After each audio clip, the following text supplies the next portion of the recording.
Hello everyone, कैसे हैं आप सब। जैसे कि आप सभी को पता है कि हमारी ये जो प्राचीन भारत के इतिहास की एक सीरीज चल रही है, तो उसमें आज हम जो है मौर्य साम्राज्य के टॉपिक को कवर करने वाले हैं। इससे पहले हमने अच्छे से इंडस वैली सिविलाइजेशन किया था, उससे पहले वैदिक पीरियड किया, फिर उसके बाद हमने देखा था कि किस प्रकार से बौद्ध धर्म आया, जैन धर्म, महाजनपद का विकास कैसे हुआ। तो आज हम बात करने वाले हैं मौर्य साम्राज्य के बारे में। अब देखिए, जो मौर्य साम्राज्य है वो काफ़ी बड़ा साम्राज्य और महत्वपूर्ण साम्राज्य माना जाता है भारत में। तो अब देखिए, मौर्य जो राजवंश है, ये मौर्य साम्राज्य ये करीब 322 से लेकर 185 ईसा पूर्व के बीच भारत की अगर हम जियोग्राफी लोकेशन के अकॉर्डिंग देखें तो काफी बड़ा था, शक्तिशाली था। राजनीतिक उसकी मतलब जो राजनीति थी, एक तरह से पूरा जो एडमिनिस्ट्रेशन था काफी पावरफुल था, और जो यहाँ पर पॉलिटिक्स थी वो काफी बड़े लेवल पर चल रही थी। सैन्य साम्राज्य था, यानी कि एक तरह से ये मिलिट्री एम्पायर था। इनके पास बहुत बड़ी सेना थी, मिलिट्री थी। चंद्रगुप्त मौर्य ने नंद राजवंश को हराया था, उसके बाद फिर अपने ये मौर्य साम्राज्य की स्थापना की थी। इससे पहले जो नंद वंश जो चल रहा था उसको हराकर चंद्रगुप्त मौर्य ने ये मौर्य साम्राज्य को स्थापित किया था 322 ईसा पूर्व में। अब देखिए, हमें कौन कौन से मौर्य एम्पायर के सोर्सेस मिलते, कहाँ से स्रोत, मतलब कहाँ से हमें मौर्य साम्राज्य के बारे में जानकारी मिलती है, तो इसको हम देख लेते हैं। अब देखिए, यहाँ पर आप सबसे पहले मैप देखिए, ये पूरा एक बहुत बड़ा, यहाँ पर जितना भी ये क्षेत्र दिखाया गया है आप देख रहे होंगे, ये वाला जो क्षेत्र है, ये जितना भी यहाँ पर भारत का मैप है जो पिंक कलर का, ये पूरा मौर्य साम्राज्य हुआ करता था। तो आप सोच सकते हैं, इससे अंदाजा लगा सकते हैं कि कितना बड़ा मौर्य साम्राज्य था उस समय पर।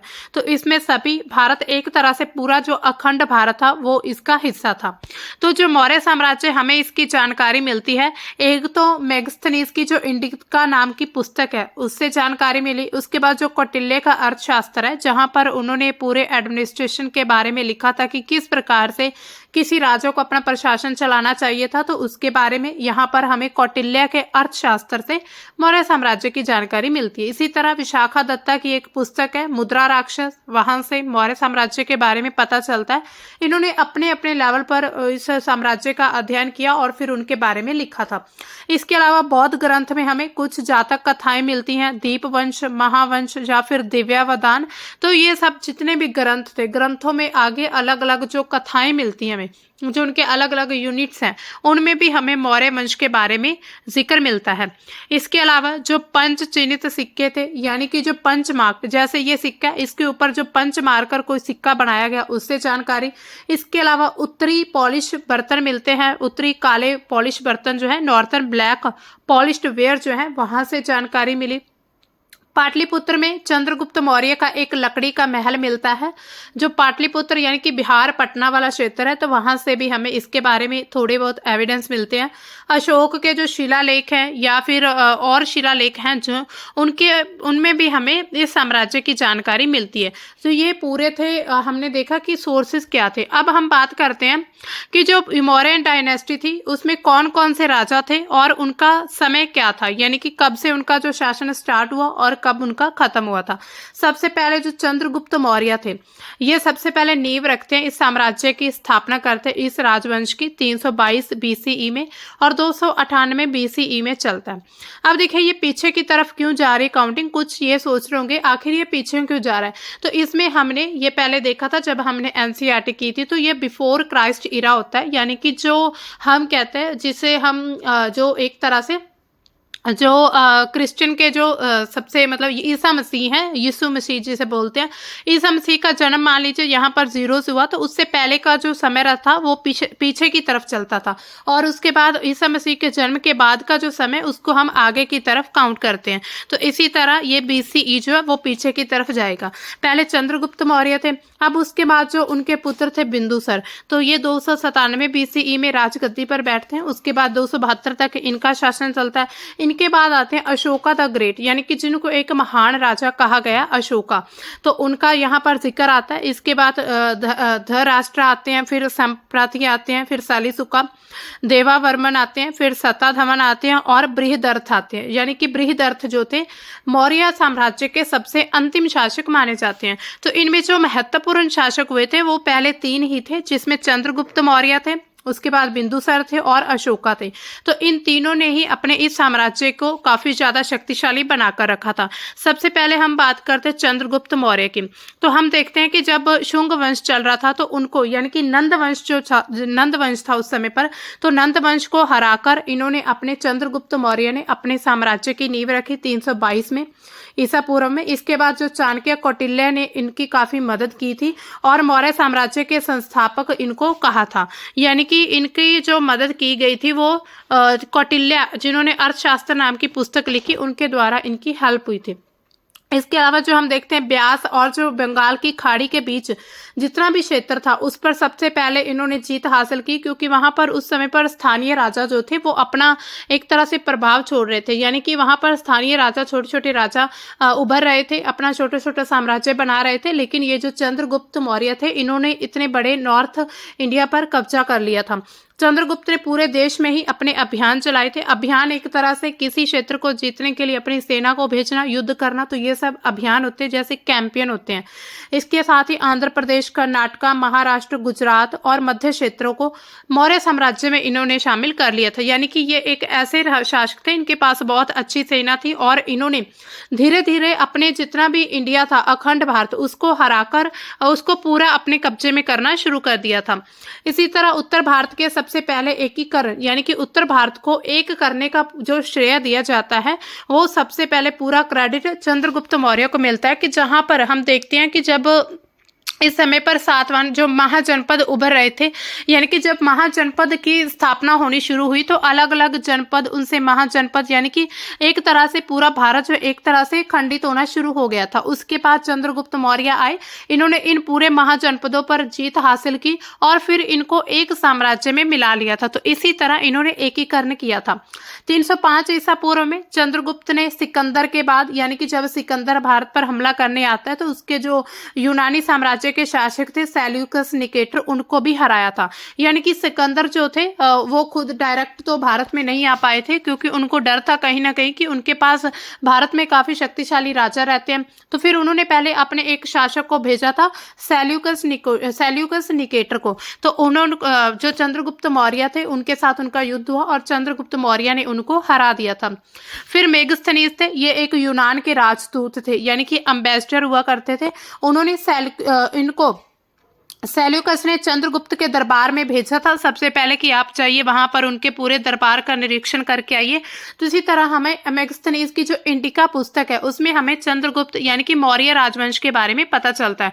तो जैन स्रोत हमें क्या बताते हैं कि चंद्रगुप्त ने अपने पूरे जीवन के यानी कि लास्ट समय में जैन धर्म अपना लिया था। सबसे पहले तो उन्होंने काफी लड़ाइयां की, युद्ध के, क्योंकि उस समय पर अगर किसी साम्राज्य पर अपना कब्जा करना है तो युद्ध करना जरूरी था, लड़ाइयां करनी जरूरी थी। तो अब जब उनका अंतिम समय आ रहा था तो उन्होंने फिर जैन धर्म को अपना लिया और अपने पुत्र के पक्ष में राज सिंहासन त्याग दिया था। यानी कि अपने पुत्र को राजगद्दी पर बिठाकर राज सिंहासन से यानी कि उन्होंने संन्यास ले लिया था।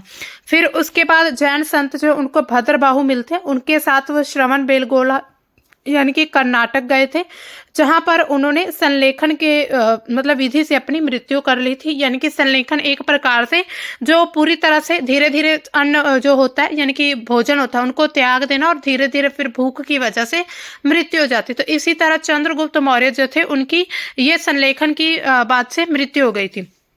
अब देखिए श्रवण बेलगोला क्या है, एक जैन तीर्थ स्थल है, यानी कि जैन लोगों की एक बहुत ही धार्मिक प्लेस है, जहां पर ऋषभनाथ जो थे उनके पुत्र गोमतेश्वर, उनकी जो कोयत मुद्रा में प्रतिमा स्थापित है। यानी कि जो ऋषभनाथ के पुत्र थे गोमतेश्वर, उनकी एक तरह से एक मुद्रा है, कोयत सर्ग मुद्रा है, उनमें ऐसी उनकी मूर्ति बनी हुई है।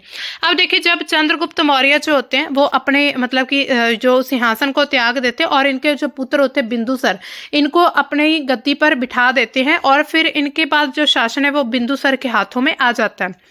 तो इन्होंने जब राजगद्दी संभाली और यूनानी लोग जो अमित्रोचेटस यानी कि संस्कृत में इनका नाम जो अमित्रघात यानी कि शत्रुओं का नाश करने वाला, इनको एक उपाधि एक नाम दिया गया था। मद्रासर सिंहासन सिंहसेन बिंदुसार के लिए और नाम है, यानी कि जो बिंदुसार थे इनके नाम और रखे गए थे। जैसे सबसे पहले अमित्र घात यानी कि शत्रुओं का नाश करने वाला, मद्रासर, इसके बाद सिंहसेन बिंदुसार के लिए ये सब नाम हुआ करते थे। मतलब लोग उनकी क्वालिटी के अकॉर्डिंग अलग अलग नाम से जानते थे। इसके बाद बिंदुसार ने मखली गोसाल के द्वारा जो चरम भाग्यवादी आदर्श धर्म यानी कि आजीविका का पालन किया था। उन्होंने फिर एक तरह से आजीविका का पालन करना शुरू कर दिया था और कर्म के प्रति पूर्ण अपेक्षा थी, यानी कि कर्म करने के प्रति ये विश्वास रखते थे कि हर मनुष्य को अपना कर्म करना चाहिए। बिंदुसार ने सीरिया के सेल्यूकिड जो राजा थे एंटियोक्स प्रथम के साथ अच्छे संबंध बनाए थे, यानी कि उनके व्यापार अच्छे चल रहे थे। इसके बाद धीरे धीरे उन्होंने विदेशियों के साथ अपने संबंध अच्छे करने शुरू कर दिए। एंटियोकस ने डेईमार्कस को राजदूत के रूप में बिंदुसार के दरबार में भी भेजा था और जितने भी यहाँ पर आए थे एम्बेसडर के रूप में, तो उन सभी ने इस जो साम्राज्य मौर्य साम्राज्य इसका जिक्र किया।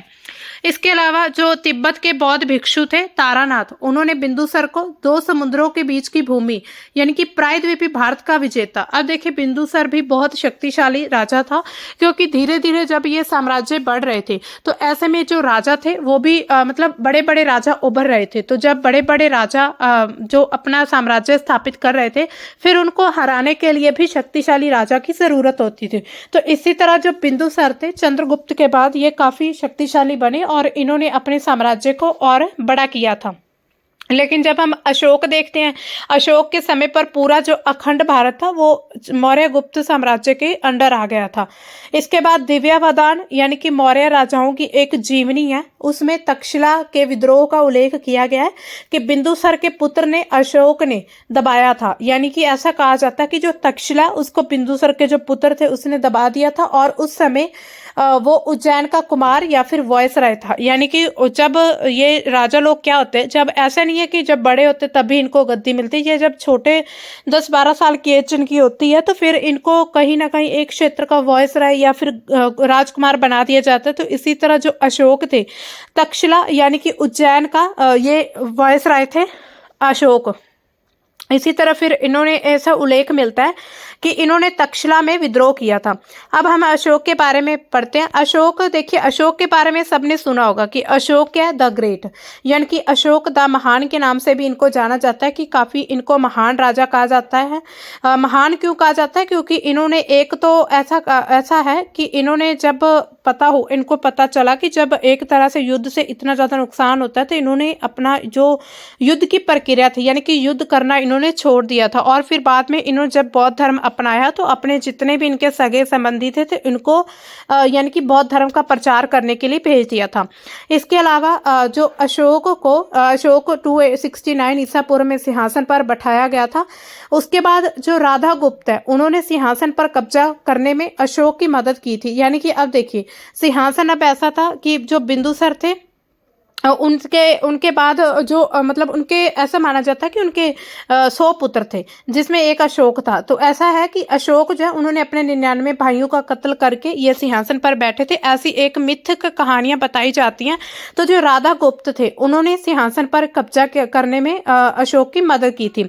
तो 8 साल के बाद जब इनका राज्याभिषेक हुआ तो 8 साल के बाद 261 में अशोक ने फिर कलिंग युद्ध लड़ा। युद्ध के कारण जो भी अनगिनत विपत्तियां यानी कि बहुत ज़्यादा जो नुकसान हुआ था उसके कारण अशोक बहुत दुखी हुए। उनको लगा कि यहाँ पर लोगों का जीवन तबाह हो जाता है, उनके घर बार उजड़ जाते हैं, यानी कि पूरी तरह से अनाज जो होता है वो खत्म हो जाता है, गांव के गांव जो उजड़ जाते हैं। तो इनको युद्ध से एक तरह से नफरत होनी शुरू हो गई और फिर इन्होंने युद्ध त्यागने की मतलब कि एक तरह से फैसला कर लिया था। इस युद्ध में जो रक्तपात यानी कि काफ़ी ज़्यादा लोगों का खून बहा था, अशोक पर इतना गहरा प्रभाव हुआ और उन्होंने युद्ध में यानी कि उन्होंने योद्धा से उसे संत में बदल दिया था। यानी कि अब वो युद्ध करना छोड़कर एक तरह से संत बन चुके थे और उन्होंने दिग्विजय की नीति को त्याग दिया था और धम्म विजय की नीति को अपना लिया। कि मतलब कि युद्ध से लोगों का मन नहीं जीता जा सकता बल्कि धम्म से लोगों का मन जीता जा सकता है, प्यार से लोगों को अपने जो है अधीन किया जा सकता है। तो अशोक का धम्म क्या कहता है, जो इन्होंने अपना एक धम्म चलाया था, धम्म नीति चलाई थी। शुरुआत में जो अशोक थे ब्राह्मण धर्म का पालन करता था। अब देखिए शुरू में ये भी ब्राह्मण थे, लेकिन जब कलिंग का युद्ध होता है तो उसके बाद उन्होंने फिर बौद्ध धर्म अपना लिया था। बौद्ध धर्म इसी वजह से अपनाया था कि उन्हें लगा कि युद्ध में बहुत ज़्यादा लोगों का नुकसान हो जाता है। बौद्ध धर्म अपनाने के बाद 2.5 साल तक वो एक तरह से साधारण उपासक रहते हैं, यानी कि साधारण बिल्कुल सिंपल लाइफ व्यतीत करते हैं। फिर अशोक जो है फिर बौद्ध संघ में धीरे धीरे शामिल हो जाते हैं और भिक्षु बन जाते हैं। और जो लोग कुछ समय के लिए विहार में रहते हैं उन्हें भिक्षु गतिक। अब देखिए, भिक्षु पूरी तरह से नहीं बने थे, यानी कि अपनी पूरी लाइफ इन्होंने नहीं त्यागी थी। इन्होंने युद्ध त्याग दिया, यानी कि हिंसा का इन्होंने त्याग कर दिया था और अहिंसा का मार्ग अपनाया था। लेकिन कुछ समय के लिए ये वहाँ पर विहार में रहते थे। जो चैत्य और विहार हमने पढ़े थे कि चैत्य विहार होते हैं जो इन भिक्षु भिक्षुणी के रहने के लिए प्लेसेस होती थी, तो भिक्षु गतिक इनको कहा जाता है। थोड़े समय के लिए वहाँ पर रुके थे, लेकिन वह कभी बौद्ध भिक्षु नहीं बने थे, बल्कि सदैव उपासक ही रहे थे। यानी कि ये पूरी तरह से बौद्ध भिक्षु नहीं बने, हमेशा इन्होंने वॉरशिपर ही बनकर ये रहे थे। इसके अलावा धम्म की परिभाषा जो अशोक थे उन्होंने अपने दूसरे और 7वें स्तंभ शिलालेख में दी है। यानी कि इन्होंने जो अपने शिलालेख बनवाए थे तो उसमें ये धम्म की परिभाषा देते हैं कि धम्म आखिर क्या है। अशोक ने धम्म में भगवान की पूजा का कोई स्थान नहीं था और ना ही उनमें कोई रीति रिवाज या फिर बलि का प्रावधान था। यानी कि जो अशोक का धम्म है वो क्या कहता है कि भगवान की पूजा नहीं होनी चाहिए, यानी कि कोई भगवान की पूजा नहीं होती, ना ही उसमें कोई भी रीति रिवाज होते थे, ना ही फिर कोई भी बलि देने का रिवाज था कि ऐसे भगवान को खुश करने के लिए बलि देनी होती है। अशोक ने अपनी प्रजा के लिए अभिलेखों का सहारा लिया था कि लोगों को, यानी कि लोगों से जो बातचीत की जाए, लोगों तक उनकी शिक्षाएं जो है वो शिलालेखों अभिलेखों के जरिए पहुंचाई जाएंगी। लोगों से कहा कि अन्य धर्म की इज्जत करें। अब देखिए, उन्होंने वो पूरी तरह से इस रास्ते पर आ चुके थे। उन्होंने कहा था कि अगर आप, यानी कि अगर आप किसी के धर्म को अच्छा नहीं कह सकते तो आप खुद के धर्म को, अगर मान लीजिए किसी के धर्म के बारे में बुरी बातें कह रहे हैं ना, मान लीजिए आप किसी के बारे में बुरा कह रहे हैं और खुद को अच्छा कह रहे हो, तो इट मीन्स कि आप खुद को ही बुरा कह रहे हैं। तो इनका कहने का भाव ये था कि बाकी जितने भी धर्म है सभी धर्मों की इज्जत करें, उनका जो सत्कार करें, यानी कि उनकी रिस्पेक्ट करें। अशोक ने लोगों को बिना मतलब के रीति रिवाजों से दूर रहने को कहा कि जो बिल्कुल फालतू के बिना मतलब के जो आडंबर थे, जैसे कि बलि वगैरह या भगवान की पूजा, मूर्ति पूजा, तो इन सभी को, यानी कि इन सभी को त्याग दीजिए। अशोक ने धम्म महामात की नियुक्ति की थी, जो क्या करते थे कि लोगों को धम्म के बारे में बताते थे। अब एक तरह से उन्होंने एक पोस्ट, यानी कि एक तरह से एक पद बना दिया था धम्म महामात, यानी कि जो लोगों को धम्म के बारे में जानकारी देते थे कि धम्म आखिर क्या कहता है।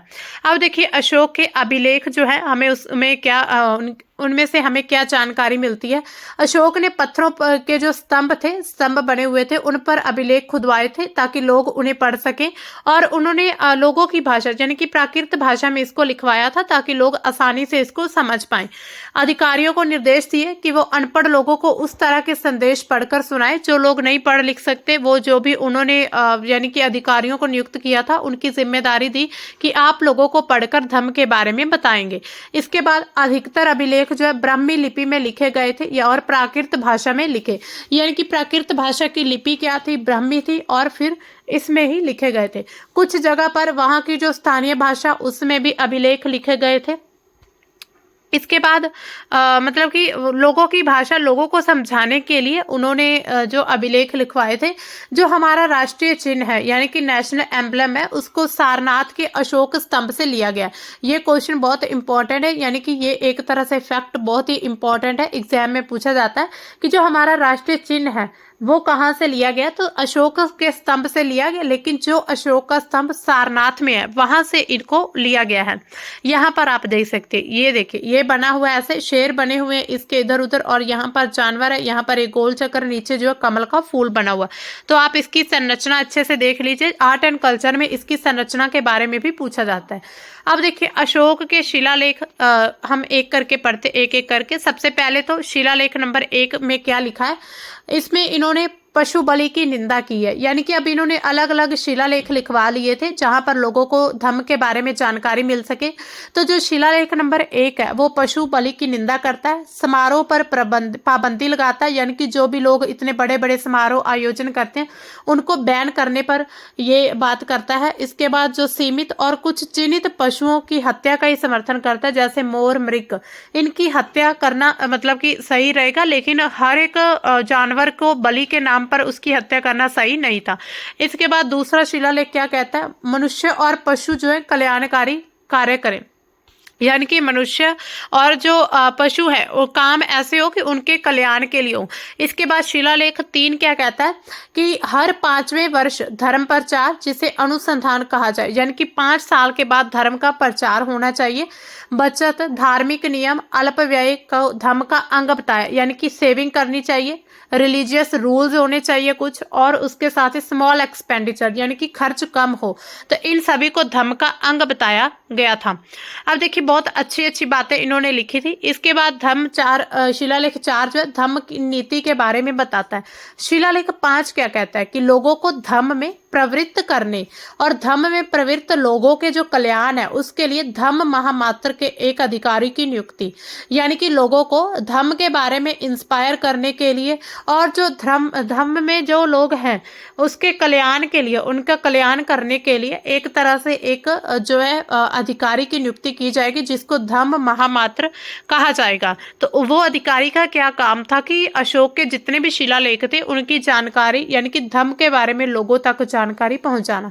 इसके बाद शिलालेख 6 क्या कहता है कि सक्रिय प्रशासन और सुदृढ़ व्यापार की जानकारी मिलती है, और इसके साथ ही आत्म नियंत्रण की रक्षा, यानी कि खुद पर कंट्रोल रखना चाहिए। ये भी टीचिंग्स जो है शिलालेख 6 में मिलती हैं। इसके बाद शिलालेख 7 क्या कहता है कि विभिन्न धर्मों के बीच धार्मिक सहिष्णुता, यानी कि एक दूसरे के धर्म की इज्जत करें, रिस्पेक्ट दें, उनका पालन करें, यानी कि पालन चाहे ना करें लेकिन फिर भी रिस्पेक्ट जरूर देनी होगी दूसरे धर्मों को। शिलालेख 8 क्या कहता है कि धम्म नीति क्या, उसकी व्याख्या करता है। शिलालेख 9 कहता है विवाह, जन्म उत्सव, इन सभी पर जो खर्चीले समारोह, यानी कि इतने महंगे महंगे लोग जो प्रोग्राम करते हैं उन सभी पर पाबंदी। शिष्टाचार का वर्णन, यानी कि एक तरह से जो है यानी कि एडुकेट अच्छे होने चाहिए, तो इन सभी के बारे में शिलालेख 9 में लिखा है। शिलालेख 10 क्या कहता है कि इनमें जो भी अशोक है विभिन्न संप्रदायों के बीच असंतोष से चिंतित है, यानी कि जो अलग अलग संप्रदाय थे, हिंदू, बौद्ध, जैन, तो इन सभी में जो भी असंतोष फैला हुआ था, यानी कि जो भी डिफरेंट चल रहे थे, तो उनसे काफी चिंतित थे। ब्राह्मणों और श्रमणों के प्रति इनका समान भाव होता था कि ब्राह्मणों के लिए और जो श्रमण है उनके यानी कि सभी के लिए एक तरह से समान भाव होना चाहिए। राजा और उच्च अधिकारी हमेशा प्रजा के हित में सोचे, यानी कि जितने भी राजा है और जो बड़े बड़े अधिकारी हैं वो सिर्फ लोगों की भलाई के बारे में सोचे। अब शिलालेख 11 क्या कहता है, धर्म के वरदान को सर्वोत्तम, अगर किसी को धर्म का वरदान मिलता है तो वो सबसे ऊंचा होगा। इसके बाद शिलालेख 12 स्त्री महामंत्रों की नियुक्ति। अब देखिए स्त्रियों की भी नियुक्ति होनी शुरू हो चुकी थी इस समय पर, और धार्मिक सहिष्णुता थी, यानी कि आपसी जितने भी धर्म थे उस समय पर, बौद्ध, जैन, हिंदू, तो इन सभी आपस में एक दूसरे के धर्म के लिए रिस्पेक्ट होनी चाहिए। इसी तरह उसके बाद जो है धम्म, जो शिलालेख 13 है वो किस बारे में वर्णन करता है, जो कलिंग युद्ध हुआ था, यानी कि अशोक के द्वारा पहला सबसे बड़ा युद्ध था, जो कि अशोक का हृदय परिवर्तन हो गया था। यानी कि उस युद्ध में जब अशोक ने देखा कि इतना बड़ा वहां पर बहुत ज्यादा नुकसान हो रहा था, लोग मर रहे थे, तो उसके बाद उन्होंने अपने जो ये युद्ध की नीति थी इसको छोड़कर इन्होंने धम्म की नीति को अपना लिया था। और इसके साथ ही शिलालेख 13 में जो पड़ोसी राजा थे उनका भी वर्णन किया गया कि उनके कौन कौन से जो राजा थे वो पड़ोसी थे। तो इसमें अशोक के साथ जो भी उनके राजनीतिक संबंध चलते थे, मौर्य साम्राज्य के पश्चिम के, यानी कि जो वेस्ट जो पड़ोसी थे उनके साथ जितने भी संबंध थे अच्छे थे, उनके बारे में बताया गया। जैसे कि सीरिया, मिस्र जिसको फिलाडेल्फस कहा जाता है, मगध यानी कि सीरिन, अलेक्जेंडर, एपिरस, एंटीगोनस, गोनाटस यानी कि मकदूनिया, तो ये सब जितने भी आज के जो हैं कंट्रीज, सीरिया, मिस्र, एपिरस, सीरिन और मकदूनिया, तो ये सब उस समय पर अशोक के जो पड़ोसी राजा थे यानी कि पड़ोसी देश थे, उनके साथ अच्छे संबंध होते थे। इसके बाद शिलालेख 14 क्या कहता है कि धार्मिक जीवन जीने की प्रेरणा, यानी कि कोई भी व्यक्ति जो है उसको क्या करना चाहिए, अपने धार्मिक जीवन की तरफ कदम बढ़ाने चाहिए। 13 शिलालेख में जो भी त्रुटि हुई, गलती हुई, उनको यहाँ पर 14 नंबर शिलालेख में सुधारा गया था। फिर अशोक के शिलालेख में उसका जो भी व्यक्तिगत नाम है उसका उल्लेख मिलता है। कुमारिल भट्ट, मास्की, गुर्जरा, नेत्रु और उड़े गोलम, इन सभी अभिलेखों से हमें इनकी जानकारी मिलती है। अब देखिए रुद्रदामन के जूनागढ़ अभिलेख जो है वहां पर हमें क्या मिलता है कि जो अशोक के व्यक्तिगत नाम है उनका उल्लेख, अशोक को कई बार प्रियदर्शी भी कहा गया था, यानी कि प्रियदर्शी या फिर प्रियदर्शी, तो अलग अलग नाम दिए गए थे। अब हम देखते हैं कि मौर्य कालीन की व्यवस्था कैसी चल रही थी, यानी कि पूरा मौर्यन सिस्टम किस प्रकार चलता था। मौर्य काल जो है, मौर्य काल में धीरे धीरे व्यवस्था, जो वर्ण व्यवस्था थी वो पूरी तरह से विकसित हो चुकी थी। जैसे कि जो हम देखते हैं ब्राह्मण क्षत्रिय वैश्य और शूद्र, तो ये पूरी तरह से ये जो वर्ण सिस्टम बन चुका था, अब इनकी व्यवस्था बड़ी हो चुकी थी, वास्ट हो चुका था ये। अब वर्ण जो थे 4 प्रकार के हमने देखे, ब्राह्मण क्षत्रिय वैश्य शूद्र, और उनके कार्य उनके वर्ण के अनुसार ही तय किए गए थे कि वो कौन से वर्ण में उनका जन्म हुआ, उनका कार्य क्या। इसके अलावा कौटिल्य ने अर्थशास्त्र में अपने निषाद, मागध, सूत, वेंग, चांडाल, ये सभी इनका वर्णन भी किया है। कौटिल्य इन्हें शूद्र मानते थे, यानी कि शूद्रों में अलग अब इन्होंने जातियां बनानी शुरू कर दी थी। निषाद, मागध, सूत, वेंग, चांडाल। चांडाल के बारे में हम सुनते कि चांडालों की स्थिति जब जैन धर्म था उस समय पर काफी बुरी थी।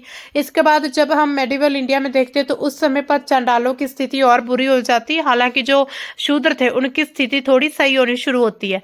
अब देखिए कौटिल्य ने क्या कहा कि सती प्रथा के बारे में कोई भी उन्होंने जानकारी नहीं दी थी कि उस समय पर सती प्रथा थी या फिर नहीं, लेकिन स्ट्रैबरो ने कहा है कि सती प्रथा जो है पंजाब की जनजातियों में प्रचलित थी। जब पंजाब में उस समय पर ट्राइब्स थी, उनमें जो सती प्रथा थी उनके बारे में बताया है। इसके बाद ही जो राज्य का राजस्व था, उसका सबसे पहला स्रोत तो भूमि राजस्व था, यानी कि लैंड रिवेन्यू से ही टैक्स आता था। भूमि की जो उपज का शाही हिस्सा उस भाग के नाम से जाना जाता है, और ये छठा भाग होता था, यानी कि एक में से छठा भाग लिया जाता था। अगर मान लीजिए 6 किसी के पास एप्पल है, तो उनमें से जो 6 में से एक एप्पल है वो राजा को रिवेन्यू की तौर पर देना होगा। तो इसी तरह छठा भाग लिया जाता था। किसानों का जो 1/4 या फिर छठा हिस्सा कर के रूप में, यानी कि टैक्स के रूप में 1/6 पार्ट वो देते थे, अपनी जो भी उपज होती थी उसका। कर नगद और वस्तु दोनों रूपों में वसूला जाता था, यानी कि नगद भी लेते थे कर, यानी कि उस समय पर मोहरे जो भी सिक्के वगैरह थे, और जो वस्तु थी, यानी कि वस्तु विनिमय प्रणाली हम देखते हैं, जैसे किसी के पास आलू है, किसी के पास टमाटर है, अब उसको आलू की जरूरत है, उसको टमाटर की, तो वो आलू देकर उससे टमाटर ले लेगा। तो इसी तरह वस्तु के रूप में भी इनसे कर वसूला जाता था। कर मुक्त जो गांव होते थे, यानी कि जिनको कर नहीं देना पड़ता था, वो परिहारक, और कर मुक्त भूमि को उद्वालिक या फिर परिहार कहा जाता था। अब अलग अलग नाम थे उस समय पर। जो टैक्स फ्री विलेज होते थे उनको परिहारक कहते थे, और जो भूमि होती थी टैक्स फ्री उसको उद्वालिक या फिर परिहार कहते थे।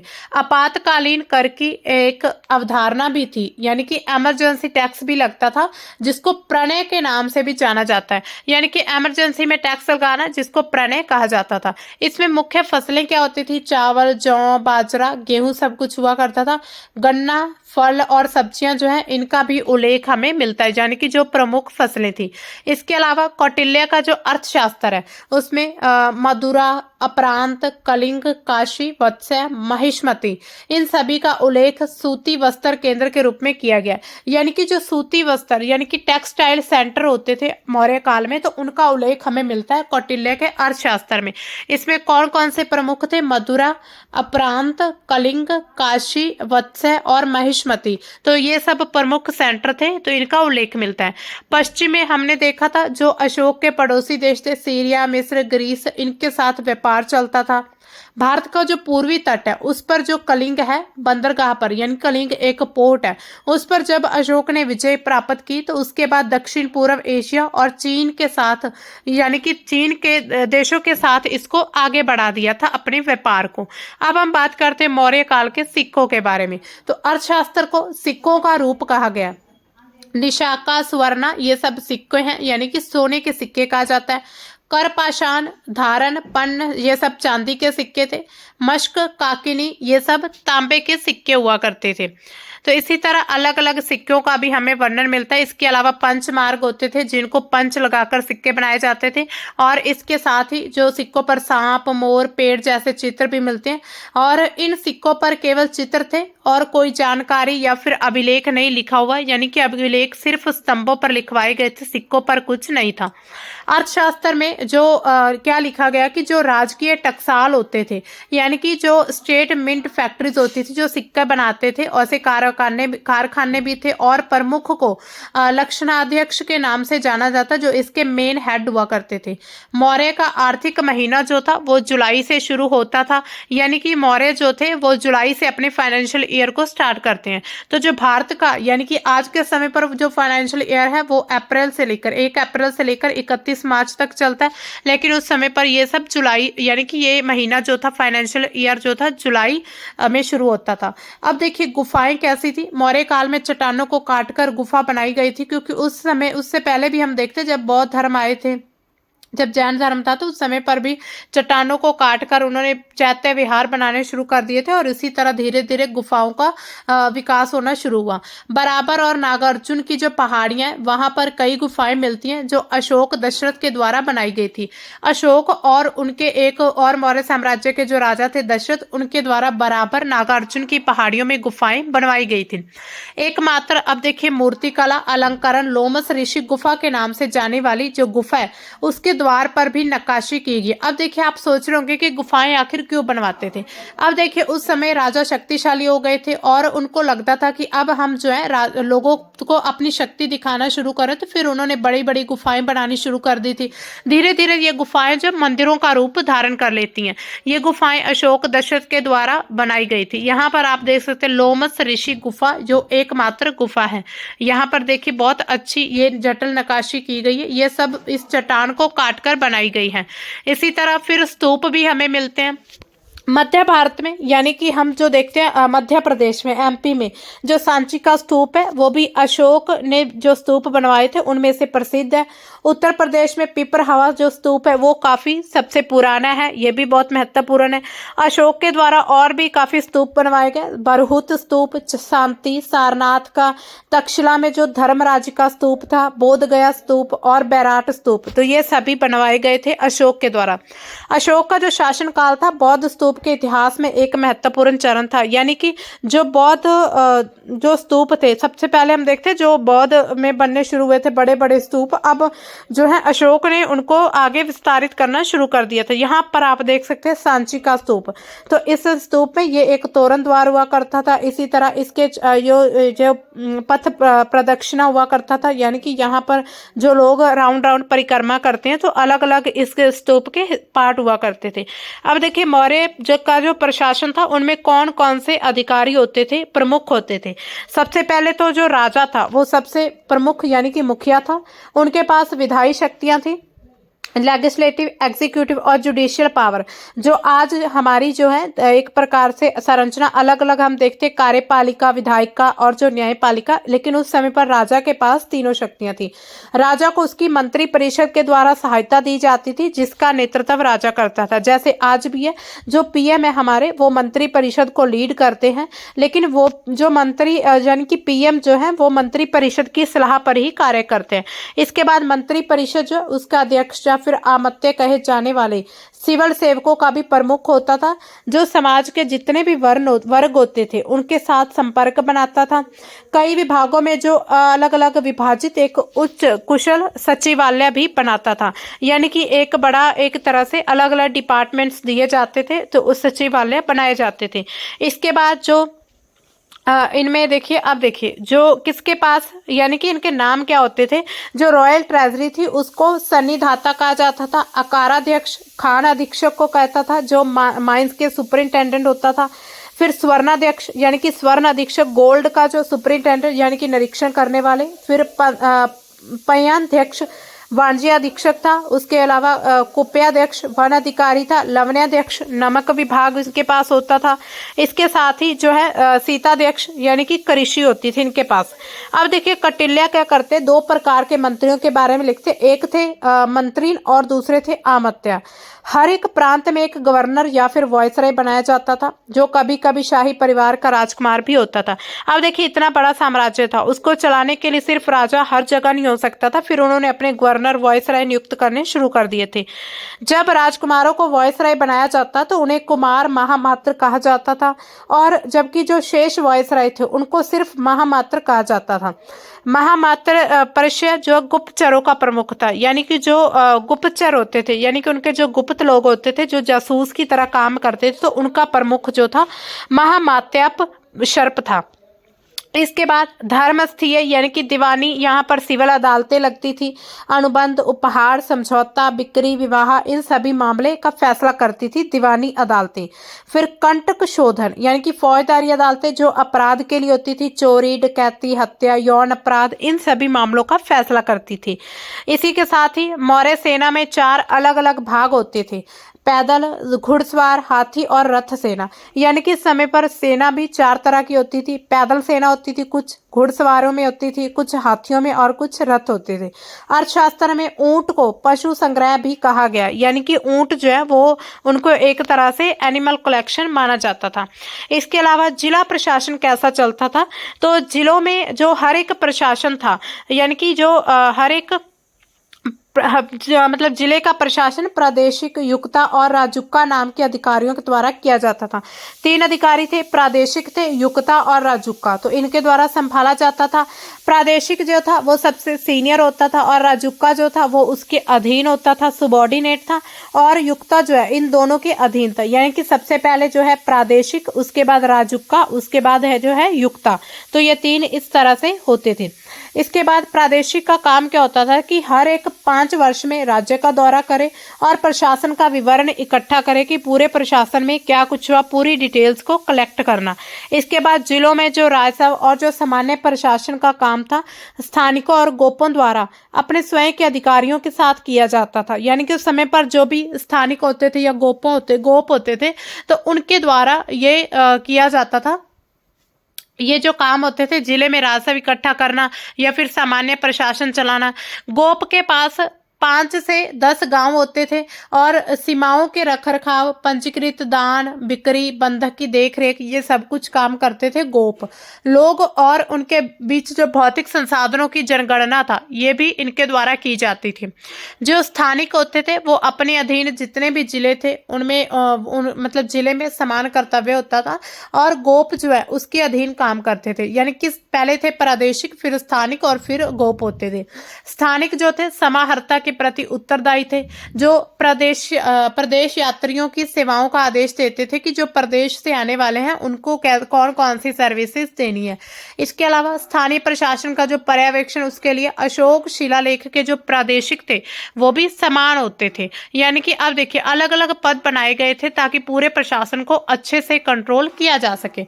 इसके बाद बात करते हैं, विलेज लेवल ऑफिसर भी बनाए जाते थे, ग्राम सत्रीय अधिकारी, जैसे कि आज जो बनते हैं। पंचायत होती है, पंचायत में एक सरपंच मुखिया होता है, उसके ऊपर जो ब्लॉक लेवल ऑफिसर होता है, उसके बाद है ना ऐसे ही जो बीडीपी होते हैं, सब कुछ होते हैं। यानी कि एक से एक लेवल बढ़ता जाता है। तो उसी तरह ये हम अब निचला सत्र यानी कि ग्राम का जो अधिकारी था, ये सबसे छोटी इकाई होती थी ग्राम प्रशासन की। इसका जो अधिकारी ग्रामिक होता था। इसके अलावा अर्थशास्त्र में क्या जानकारी मिलती कि गांव के जो बुजुर्ग थे उनका उल्लेख किया गया। आमतौर पर लोगों को मार्गदर्शन करते थे, उनको सलाह देते थे और उनकी सहायता करते थे, और गांव में जो भी छोटे मोटे विवाद होते उनसे निपटने में सरकारी अधिकारियों की मदद करते थे, भूमिका निभाते थे। तो इनके बारे में बात कही गई। इसके बाद अब हम देखते हैं कि ये जो है मौर्यकालीन जो थे, यानी कि इनका जो मौर्य कालीन थे, इनका धार्मिक जीवन कैसा था मौर्य काल में। तो वैदिक धर्म में सबसे ज्यादा वैदिक धर्म की जो प्रधानता थी, लेकिन धीरे धीरे हम देखते हैं कि जैन और बौद्ध धर्म है उनको भी महत्व दिया गया। खास करके जब जो अशोक थे उन्होंने जब बौद्ध धर्म को अपना लिया था। फिर राज्य का धर्मनिरपेक्ष स्वरूप था, यानी कि राज्य का कोई भी एक धर्म नहीं था कि अगर अशोक ने बौद्ध धर्म अपनाया तो अब वो लोगों को मजबूर करेगा, ऐसा नहीं था। यानी कि लोगों को पूरी आजादी थी अपनी मर्जी से अपने धर्म को चुन सकते थे। किसी धर्म पर कोई भी प्रतिबंध नहीं लगा सकता था। इसके बाद ही पशु बलि जो है उसको रोक दिया गया। अशोक के द्वारा इसको प्रतिबंधित किया गया था, पहले चल रही थी। तत्कालीन जो साहित्य थे यानी कि वहां पर अश्वमेध वाजपेयी जैसे यज्ञों का उल्लेख मिलता है। अश्वमेध और वाजपेयी यज्ञ वो थे जो एक अश्वमेध यज्ञ ऐसा था कि एक घोड़े को राजा के द्वारा छोड़ दिया जाता था। जहां तक वो घोड़ा चाहता था वहां तक पूरा जो शासन साम्राज्य था वो राजा के अधीन आ जाता था। लेकिन अगर वहां तक जहां तक वो घोड़ा पहुंचा है वहां सामने वाला राजा अगर इस राजा से यज्ञ करने वाले से युद्ध करे तो अगर वो जीत जाता है यज्ञ करने वाला तो वो उसके अधीन आता था। तो इसी तरह यानी कि जो राजा जीतता था उसके अधीन पूरा क्षेत्र आ जाता था। इसके बाद मौर्य शासक जो थे उनके द्वारा इस प्रकार के यज्ञों का कोई भी आयोजन नहीं किया गया था। वो खुद ये सब कुछ यज्ञ नहीं करते थे। इसके बाद जो है मौर्य साम्राज्य के पतन के कारण को अगर हम समझे कि उनका पतन आखिर क्यों हुआ, इतना अच्छा प्रशासन चल रहा था, धीरे धीरे फिर पतन क्यों हुआ, तो मौर्य सम्राट जो है बृहदर्थ जो थे 184 ईसा पूर्व में इनकी मौत हो जाती है। और उनके बाद उनके जो सेनापति थे पुष्यमित्र उनके द्वारा ही उनकी हत्या कर दी गई थी। यानी कि अब उनके जो सेनापति थे उनके मन में लालच आ रहा था, वो अपना चाहते थे कि हम अपना साम्राज्य बनाएं, तो अब उनके द्वारा की जाने लगी उनकी हत्या। इसके बाद इस साम्राज्य का अंत हुआ बृहदर्थ की मृत्यु के बाद। मौर्य साम्राज्य के पतन का कोई एक कारण नहीं है, इसके पीछे बहुत सारे कारण आते हैं। जैसे कि इतिहासकारों ने क्या क्या कारण बताए हैं, तो जो हरप्रसाद शास्त्री हैं उनका कहना है कि धार्मिक नीति ऐसी थी कि ब्राह्मण विरोधी नीति के कारण। अब देखिए उस समय पर जो है धीरे धीरे जो है बौद्ध धर्म बहुत ज्यादा प्रचलित हो रहा था और फिर जो ब्राह्मण धर्म था यानी कि ब्राह्मणों के विरोध नीतियां अपनाई जाने लगी थी, जिसके कारण ये इनका पतन हो गया। हेमचंद्र राय चौधरी क्या कहते हैं कि सम्राट अशोक की जो हिंसक नीति थी यानी कि और बाकी राजाओं के द्वारा उनको हिंसा के साथ यानी कि हरा दिया जाता था, लेकिन जो अशोक थे वो अहिंसक नीति अपनाते थे। डीडी कोशंबी क्या कहते हैं कि आर्थिक संकट आ गया था, यानी कि उस समय पर जो टैक्स था वो कम मिल रहा था, जिससे उनमें जो है उनका जो पूरा एक तरह से इकोनॉमी डाउन हो गई थी।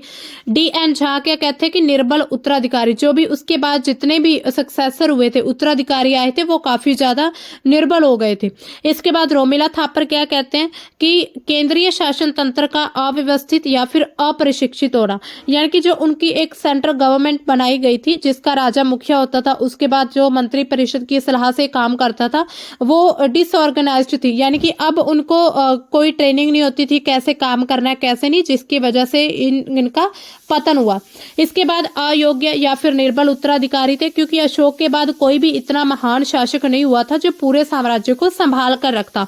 इसके बाद प्रशासन का अति केंद्रीकरण कर दिया गया था, यानी कि सेंट्रलाइज्ड हो चुका था। आर्थिक और सांस्कृतिक असमानता बढ़ चुकी थी। प्रांतीय शासकों के जो अत्याचार थे, जैसे कि दिव्यावदान में इस प्रकार के जो अत्याचार है उनका हमें विवरण मिलता है, यानी कि जो प्रांत बनाई गई थी अब वहां पर लोगों का अत्याचार हो रहा था, जिसकी वजह से लोगों ने फिर इस यानी कि मौर्यों के खिलाफ अपनी आवाज उठानी शुरू कर दी और फिर इनका पतन हो गया था।